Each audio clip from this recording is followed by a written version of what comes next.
سعودی خاتون انڈونیشین خادمہ اور علاج بالصدقہ۔ صدقہ جاریہ کا ایک خوبصورت واقعہ جو سعودی عرب کے ایک گھر میں پیش آیا، جس کی برکت ایسے ظاہر ہوئی کہ دنیا حیران رہ گئی۔ یہ واقعہ درجنوں عرب ذرائع ابلاغ میں رپورٹ ہوا۔ ہم صحیفۃ الاقتصادیہ کے حوالے سے اسے نقل کر رہے ہیں۔ واقعے سے قبل ایک حدیث پڑھ لیں۔ داؤوا مرضاکم بالصدقہ، اپنے بیماروں کا علاج صدقے سے کیا کرو۔ انڈونیشیا سے خادمات کا سعودیہ میں آنا عام سی بات ہے۔ سعودی گھرانوں میں ہزاروں کی تعداد میں انڈونیشی خادمات کام کرتی ہیں۔ ایک سعودی گھرانے نے خادمات مہیا کرنے کے لیے ریکروٹنگ ایجنٹ کی معرفت خادمہ بلوائی۔ خادمہ نے گھر میں کام کرنا شروع کر دیا۔ گھر کی مالکن نے چند دن کے بعد غور کیا کہ خادمہ چپ چاپ اور اداس سی رہتی ہے۔ اس نے محسوس کیا کہ یہ چھپ چھپ کر روتی بھی رہتی ہے۔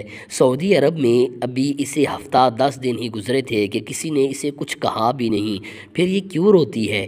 ایک دن سعودی مالکن نے خادمہ کو اپنے سامنے بٹھا لیا، اس کے سر پر ہاتھ رکھا اور کہنے لگی، میری بیٹی بتاؤ تم ہر وقت کیوں روتی رہتی ہو؟ ہر وقت تمہاری آنکھیں سوجی رہتی ہیں۔ خادمہ نے حوصلہ پا کر اشاروں سے اور ٹوٹے پھوٹے الفاظ میں بتایا، میں ایک مدت سے سعودی عرب آنے کی کوشش کر رہی تھی۔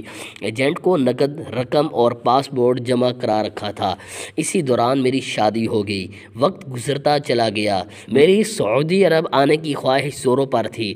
ایجنٹ کے ساتھ رابطہ تھا۔ اسی دوران خدا تعالیٰ نے مجھے بیٹا عطا فرمایا۔ میرے بیٹے کی عمر 10-12 دن کی تھی کہ ایجنٹ نے بتایا کہ تمہارے کاغذات مکمل ہو گئے ہیں، تمہیں فوری طور پر سعودی عرب جانا ہوگا۔ ایک طرف بیٹا اور اس کی محبت، دوسری طرف غربت اور سعودی عرب آنے کی خواہش۔ میں گھریلو حالات سے مجبور تھی، اس لیے بیٹے کو چھوڑ کر سعودی عرب آ گئی۔ اب مجھے میرا بیٹا یاد آتا ہے، میں اس کی محبت میں دیوانی ہو گئی ہوں، اسے یاد کر کر کے روتی رہتی ہوں۔ سعودی مالکن نے ایک لمبی آہ بھری، کچھ سوچا۔ اس کے دل میں خیال آیا کہ یہ رب کو راضی کرنے کا اور صدقہ جاریہ کرنے کا بہترین موقع ہے۔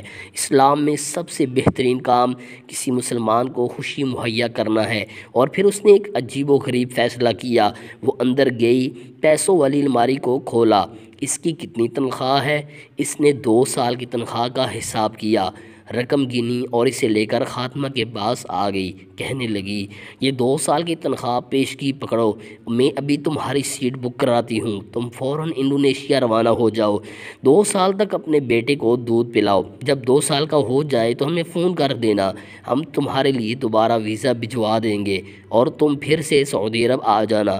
ذرا غور کیجئے، اس عورت نے کتنا خوبصورت فیصلہ کیا۔ کیا یہ اس کے لیے صدقہ جاریہ نہیں؟ اس قسم کے فیصلے انسان کو انسانیت کے بلند مقام پر فائز کر دیتے ہیں اور حق تعالیٰ کے نزدیک اس کے مرتبہ کو بہت بڑھا دیتے ہیں۔